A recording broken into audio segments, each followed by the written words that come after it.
pues alcemos nuestro canto con viva emoción.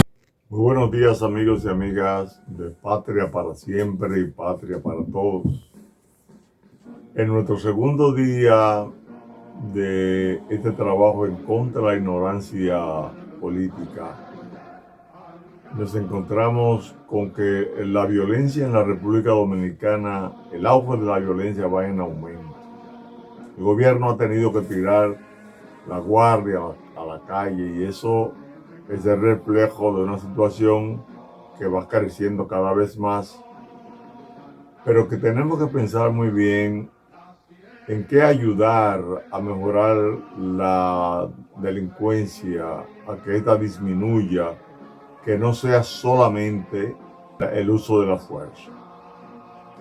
Lo primero que tenemos que hacer es comprender que este es un país de violencia.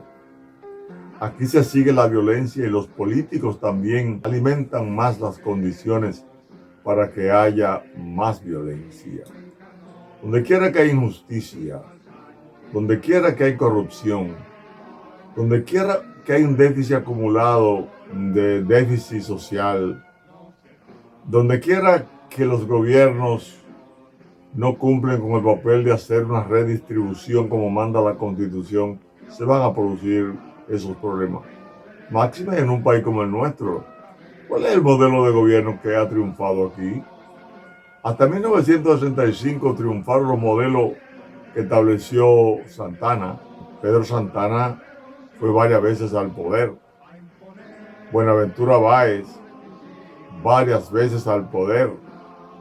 En ambos gobiernos se dilapidaron grandes recursos y se engañaron al pueblo. Pero así vimos el gobierno de Lili. El gobierno de Lili fue un gobierno que duró 13 años en una dictadura y el gobierno de Trujillo 31 años. Esos modelos de gobierno, cualquiera cree que después de 1965, de esa revolución, han cambiado. No. Cambiaron el método de coerción, que en aquellos era abierta y brutal. Pero en los gobiernos que han venido después del gobierno de los 12 años de Joaquín Balaguer, ha habido una coerción encubierta y una manifestación de la corrupción tan grande como en la época de las dictaduras, donde los partidos políticos han tenido líderes que le cogieron miedo a la represión y no han luchado por el desarrollo de una democracia constitucional, de una democracia que respete los derechos del país y que sobre todas las cosas impida la corrupción. Eso ha ocurrido. El modelo de los gobiernos que hemos tenido desde los 12 años hasta hoy ha sido un gobierno donde ha primado la corrupción. El único gobierno que hemos tenido, los únicos gobiernos que se han opuesto a eso de la corrupción fue el gobierno de Juan Bosch y este gobierno que le ha abierto la guerra a la lucha contra la corrupción. Pero vimos que los gobiernos de Santana, Báez, Lili, Trujillo son los modelos.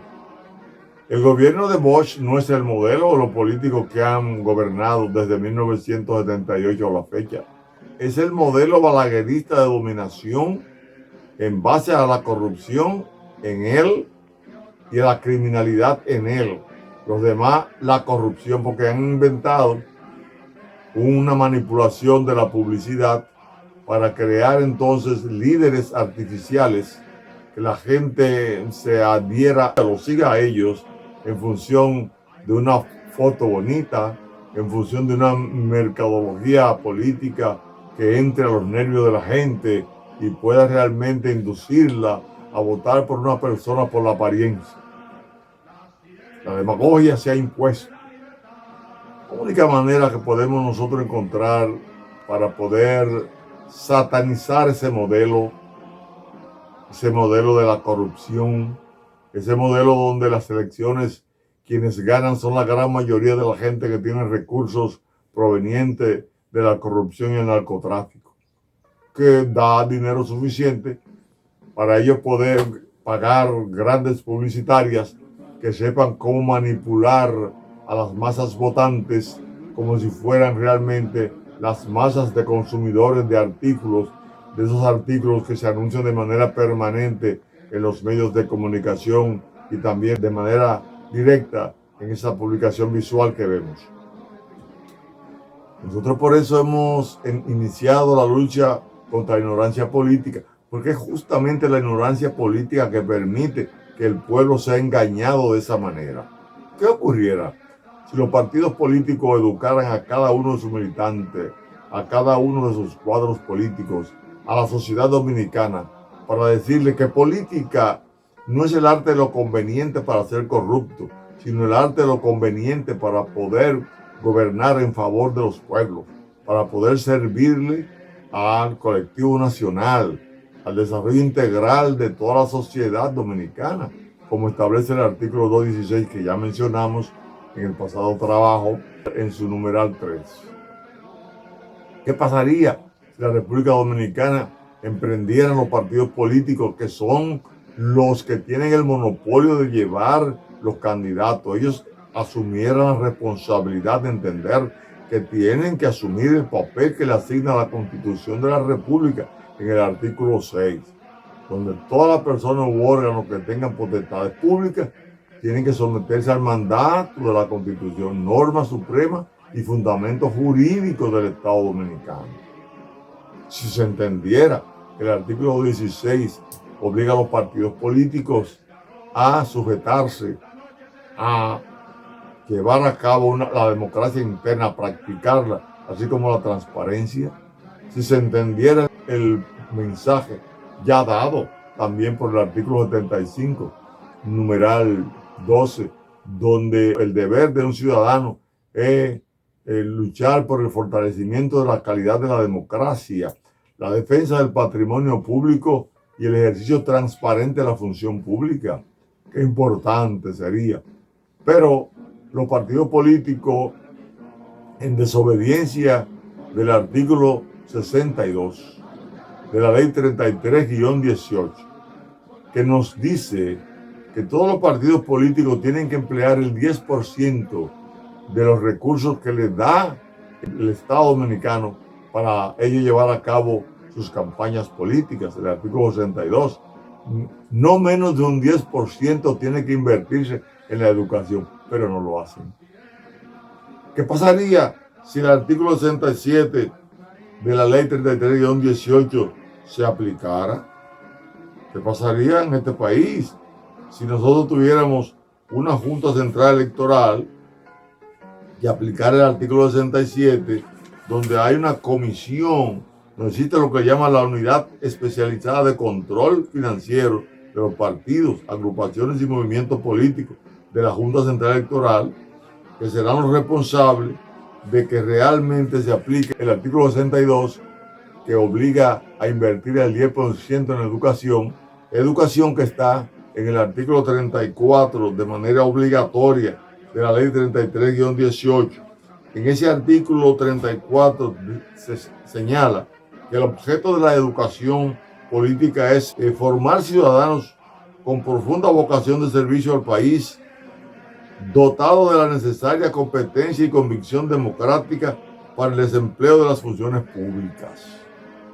Óigame, si esto se combinara, la Junta Central Electoral lo asumiera y pudiéramos tener a todos los partidos políticos llevando a cabo un proceso educativo donde realmente se formara la voluntad ciudadana, esa voluntad ciudadana iba a satanizar la corrupción.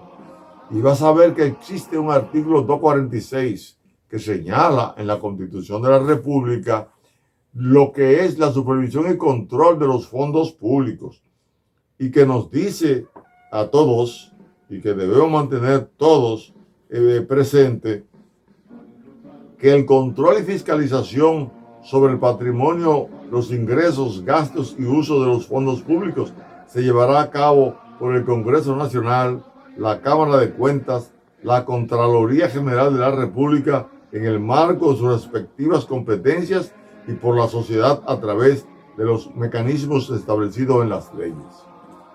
Eso es algo interesantísimo que nosotros tenemos que seguir recordando. Tenemos que seguirlo recordando, porque el objetivo fundamental de un político y de un partido es realmente administrar los bienes patrimoniales de una sociedad, vigilar la forma en que el Estado dominicano maneja los fondos públicos, que son el resultado del aporte que hace la sociedad cuando paga sus impuestos. La acumulación de todos esos impuestos forma el presupuesto nacional. Ese presupuesto tiene que ser distribuido de manera equitativa de acuerdo a las exigencias de la realidad social. Una redistribución equitativa de los recursos que llegue a todos. Ese es el papel de la política. Pero como no sabemos que hay que educar para eso y que nosotros nos hemos acostumbrado a pensar en los mesías que vienen, que nos van a salvar, nunca nos va a salvar un mesías.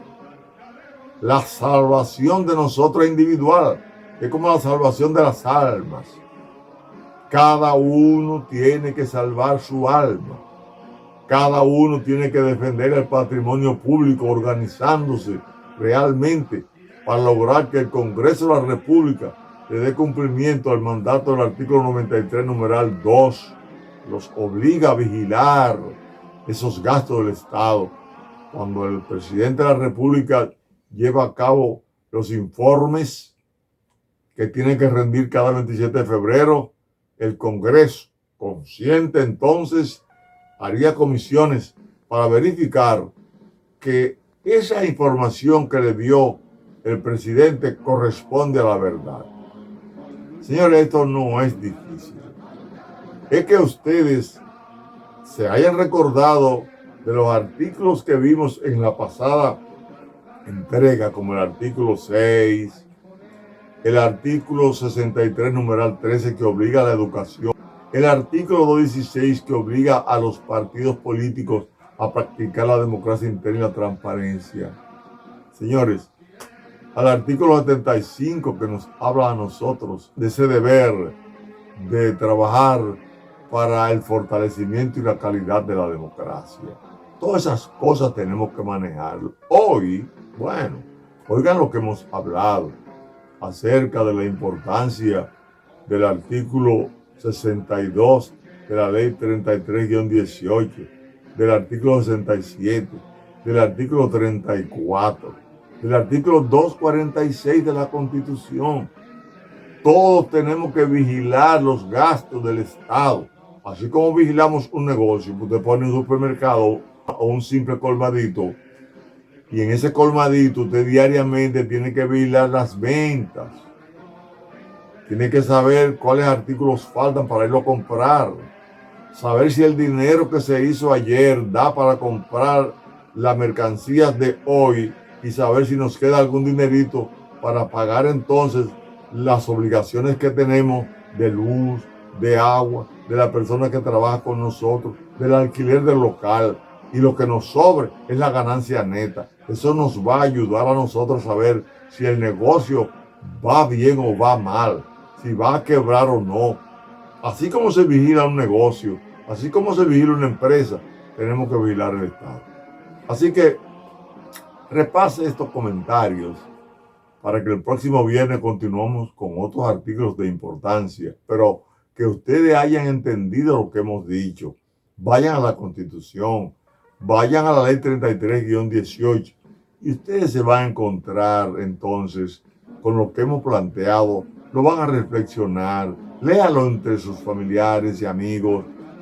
La semana que viene le vamos a decir la importancia de que los partidos políticos hagan y cómo hacer la educación, pero en todos los rincones nacionales, porque resulta que la Constitución y las leyes son para todos y todas los dominicanos, de manera que puedan aprendérsela, exigirla, practicarla, evitar la corrupción y saber que vamos a vivir en un país próspero. Pero es cuando aquí aprendamos a que se haga lo que hay que hacer, que es que se cumpla con la ley y punto.